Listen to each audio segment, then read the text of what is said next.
Hablaremos esta noche de un episodio que ya hemos glosado aquí, aunque con otros datos, ¿no? Es un amor de Josefina, la mujer de Napoleón, una traición de Josefina. Así que vamos rápidamente a Francia, año 1799, si Napoleón era por entonces comandante de los ejércitos de París y nada más. Empezaba ya su estrella a brillar más. Eran los últimos meses del gobierno del Directorio y por esos tiempos Napoleón regresaba de su paso por Egipto. Ya se había casado con Josefina, venía de un romance con Paulina Fouré. Hemos contado aquella historia. En Egipto se enamoró de Paulina Fouré, que era la mujer de un joven oficial, y entonces lo primero que hizo fue alejar a su marido, alejar al teniente Fouré con una comisión cualquiera, mandó con unos papeles que no servían para nada. Los mandó a llevarlos a París. Estaban en Alejandría o en el Cairo. Bueno. Y el tipo se fue, la mina quedó sola y Napoleón ahí de amante de Paulina. Pero los ingleses lo capturaron a Fouré. Y cuando vieron los papeles que llevaba se dieron cuenta de que algo pasaría. Y un ortiva que tenían los ingleses en el ejército francés le contó que Napoleón andaba con la mujer del tipo.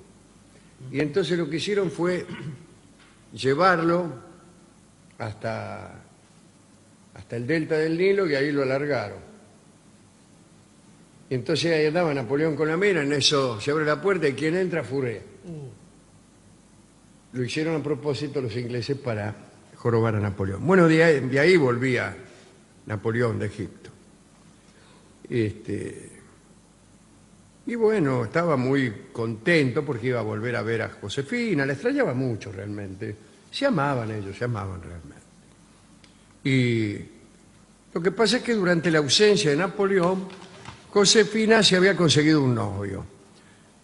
Un tipo que se llamaba Hippolyte Charles. Era un húsar retirado del ejército a quien se había dado de baja por atorrante. Y ahora se dedicaba con unos tipos a traficar con los proveedores de las tropas. Obtenía enormes beneficios entregando a los soldados del Directorio polainas demasiado estrechas, camisas cortas, zapatos de cartón, caballos fuera de servicio, todo eso. Era un proveedor del ejército, pero fraudulento. Ahora bien, en octubre de 1799, una noche, Josefina estaba acostada junto a Hippolyte. Y después del encuentro amoroso, Josefina le dijo a su amante, che, dice, hace 7 meses que no tengo noticia de Bonaparte. Mirá si en una de esas está muerto allá en las arenas, y en realidad estoy pensando que mi verdadero marido eres tú. Debería yo divorciarme para casarme contigo. Bueno, es cosas que se dicen, ¿no? Cosas que se dicen en esa situación. ¿Qué le va a decir uno? ¿Que se vaya? No. La cuestión es que Josefina pasaba todos los días con Hippolyte y, cansada de esperar a Napoleón, le ofrecía casorio una y otra vez. Incluso había descuidado aquellos detalles que hacían de esa relación una relación secreta. Quiero decir que andaba sin cuidado, se mostraba por los pasillos o los jardines de su residencia junto a Hippolyte. Un día, después de una cena, un guardia le leyó un despacho que acababa de llegar. Decía que Bonaparte había llegado a Francia, que había desembarcado cerca de Lyon y que en 2 días llegaría a París. Josefina palideció. la noticia del regreso de Napoleón, le devolvió inmediatamente todo el amor que sentía por él y se olvidó de aquella idea que le hacía hablar de casamiento con Hipólite. Calculó Josefina que una vez en París, Napoleón iba a ser informado de su mala conducta, por decirlo así. Se acordaba de Leticia, la mamá de Napoleón, que la tenía montada entre ceja y ceja, o de José, el hermano, o de Luciano, el otro hermano que también la odiaba, ¿no? Las chicas posiblemente eran muy jóvenes todavía, Paulina y Carolina. Bueno, todos los parientes de Napoleón estaban esperando agarrarla en algún renuncio para irle a contar a Napoleón y alejarla de su lado. Así que Josefina pensó en adelantarse, en salir ella al encuentro de Napoleón para encontrarlo en el camino y evitar que lo agarraran primero los parientes. Y entonces, acompañada por su hija, Hortensia no era hija de Napoleón, era hija del matrimonio anterior de Josefina, del finado Beauharnais. Acompañada, digo, por Hortensia, se subió a un coche y marchó al encuentro de Napoleón. Ahora, bueno, Napoleón había desembarcado en un momento medio inesperado y hubo mucho entusiasmo. Los habitantes de la región se precipitaron sobre la fragata que lo traía, la abordaron, rompieron las reglas de la cuarentena y bueno, Josefina atravesaba la Borgoña y en todos los pueblos podían verse arcos triunfales en medio de la carretera, esperando que pasara Napoleón. Cuando se detenían a cambiar los caballos, la gente rodeaba a Josefina y le preguntaba si era cierto que llegaba El Salvador. Ya le decían, le habían dado ese nombre en Francia, todavía, insisto, no había llegado al punto cúlmine de su gloria, pero con el gobierno del Directorio desprestigiado, todos creían que el regreso de Napoleón era una bendición del cielo. Pero a Josefina esas cosas no le importaban, no se daba ni cuenta de los arcos de triunfo y de los adornos, solo pensaban que si era la primera en encontrarlo estaba salvada, pero si no, no. Le iban a allanar la cabeza a los parientes que lo odiaban, etcétera, etcétera. Por ahí llegan a Lyon y Josefina ve que los obreros estaban desmontando los adornos, estaban descolgando los faroles, doblaban las banderas. Y entonces ordenó que se detuviera el vehículo y preguntó a un niato que andaba por ahí, sacando una lamparita, qué sé yo. Dice, soy la ciudadana Bonaparte, ¿por qué retiráis los adornos? Dijo, ¿no? Dice, porque la fiesta ha concluido. El general Bonaparte pasó hace 2 días por acá. Josefina se horrorizó y preguntó, ¿cómo? Si yo no me lo encontré. Bueno, dice, porque el general fue por otro lado. Ya, había agarrado el otro camino. Josefina supo que estaba perdida. A los gritos le ordenó al cochero que regresara a París y por la ruta que había tomado Napoleón para ver si lo alcanzaba. Y a medida que avanzaba, Josefina se daba cuenta de que nunca lo alcanzaría. Hortensia, la hija, es quien cuenta todo esto, ¿no?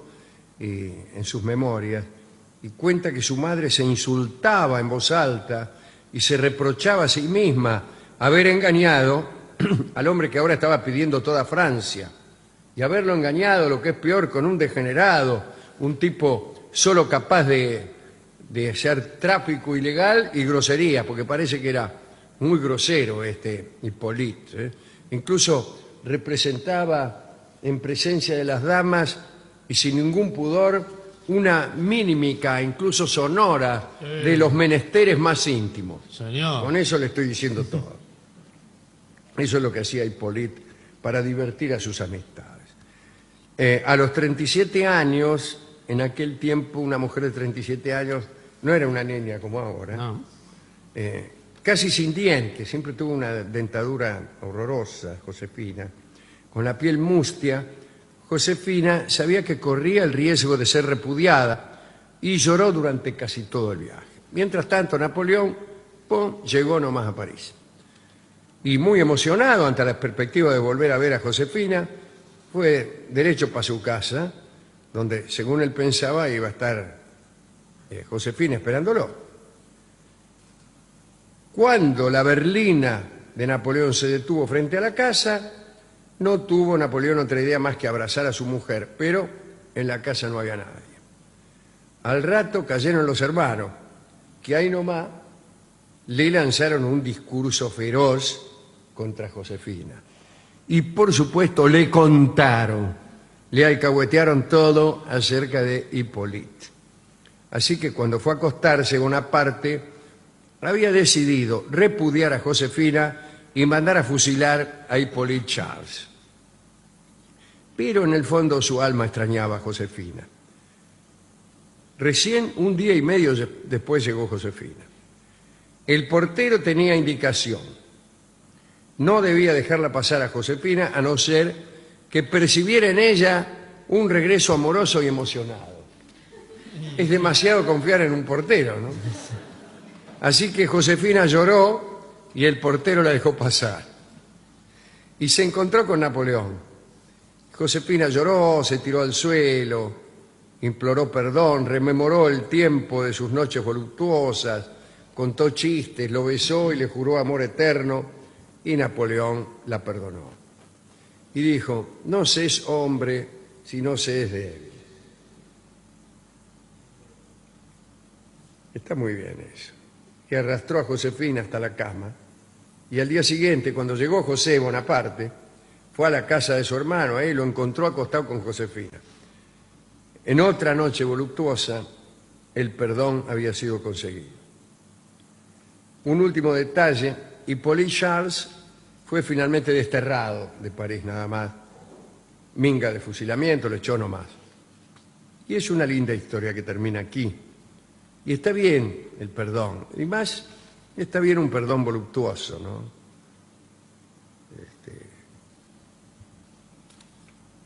A mí me parece que un encono no puede estar por encima de una pasión. ¿Qué clase de pasión siente un tipo que está enojado? El tipo está enojado y entonces no perdona a pesar de su pasión. Viene la mujer que él desea y en vez de dar rienda suelta a su deseo, se lo queda, se lo traga, se lo mastica y lo malbarata y lo desperdicia, digamos, porque está enojado. No será tanta pasión, ¿no? Yo no he conocido ofensa que no pueda ser perdonada por un tipo que está bien enamorado de alguien, ¿no? Cuando uno está enamorado de verdad, lo perdona todo, ¿no? Pero bueno, qué sé yo, alguna gente no. Hemos ido a la discoteca y le hemos contado al discotecario esta historia. Se trata de alguien que se fue y volvió. Es la vida consiste en eso, ¿no? En irse uno y regresar. Y entonces el discotecario me miró fijamente a los ojos y me dijo: cuando tú no estás. Y esa es la canción que vamos a escuchar por Gardel. Es una canción que suena muy bien. Hay dos versiones de Gardel. Esta es la más común, la más conocida, porque es la que proviene del disco, de una grabación profesional. Y la otra es la que corresponde a una película. Y son distintas orquestaciones y distintos modos de cantar. Las dos tienen su mérito, pero algún día escucharemos la otra, que tiene una frescura especial, un sonido especial, con una gran presencia de la voz, con respiraciones y cosas así, ¿no? Más natural quizá. Y esta es técnicamente mejor, es la que conocemos todos. Fue compuesta esta canción para recordar esta historia de Josefina y Napoleón. No, me parece que no fue así. Estoy casi seguro de que sí, pero que después, para evitar problemas, se negó. Oigamos entonces Cuando tú no estás y pensemos en lo que hacía Josefina cuando no estaba. Es decir, cuando tú no estás, estoy con otra persona. Pero la poesía después convierte el cuando tú no estás en esto otro, ¿no? Esta otra canción. De un joven oficial, y entonces lo primero que hizo fue alejar a su marido, alejar al teniente Fourré con una comisión cualquiera, mandó con unos papeles que no servían para nada, los mandó a llevarlos a París, estaban en Alejandría o en el Cairo. Bueno. Y el tipo se fue, la mina quedó sola y Napoleón ahí. Hablaremos esta noche de un episodio que ya hemos glosado aquí, aunque con otros datos, ¿no? Es un amor de Josefina, la mujer de Napoleón, una traición de Josefina. Así que vamos rápidamente a Francia, año 1799, si Napoleón era por entonces comandante de los ejércitos de París y nada más. Empezaba ya su estrella a brillar más. Eran los últimos meses del gobierno del Directorio y por esos tiempos Napoleón regresaba de su paso por Egipto, ya se había casado con Josefina, venía de un romance con Paulina Fourré. Hemos contado aquella historia. En Egipto se enamoró de Paulina Fourré, que era la mujer de amante de Paulin. Pero los ingleses lo capturaron a Fourré. Y cuando vieron los papeles que llevaba se dieron cuenta de que algo pasaría. Y un ortiva que tenían los ingleses en el ejército francés le contó que Napoleón andaba con la mujer del tipo. Y entonces lo que hicieron fue llevarlo hasta el delta del Nilo y ahí lo alargaron.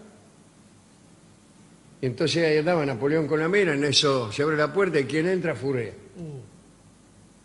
Lo hicieron a propósito los ingleses para jorobar a Napoleón. Bueno, de ahí volvía Napoleón de Egipto. Y bueno, estaba muy contento porque iba a volver a ver a Josefina, la extrañaba mucho realmente. Se amaban ellos, se amaban realmente. Y lo que pasa es que durante la ausencia de Napoleón, Josefina se había conseguido un novio, un tipo que se llamaba Hippolyte Charles.